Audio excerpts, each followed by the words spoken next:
இன்றைக்கி சோயா சங்க்ஸை வச்சு ரொம்ப டேஸ்டியான பிரியாணி. என்ன தான் பார்த்து பார்த்து செஞ்சாலும் சோயாக்குள்ளே மசாலா இறங்காமல் பிளெண்டாக இருக்குது அப்படின்னு நினைக்கிறவங்க நான் சொல்கிற மாதிரி மேரினேட் பண்ணி செஞ்சு சாப்பிட்டு பாருங்கள். டேஸ்ட் அவ்வளோ சூப்பராக இருக்கும்.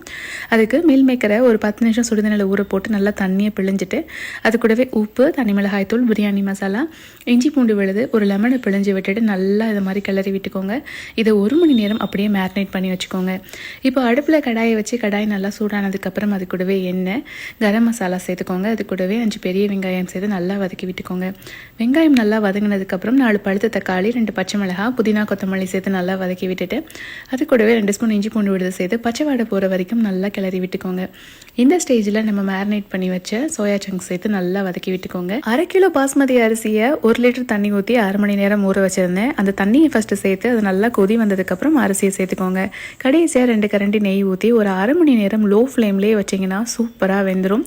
இப்போது இந்த மாதத்தில் நிறைய பேர் விரதம் இருப்பாங்க. அவங்களோட பிரியாணி கிராவிங்ஸ் எல்லாத்தையுமே இது சாட்டிஸ்ஃபை பண்ணும்.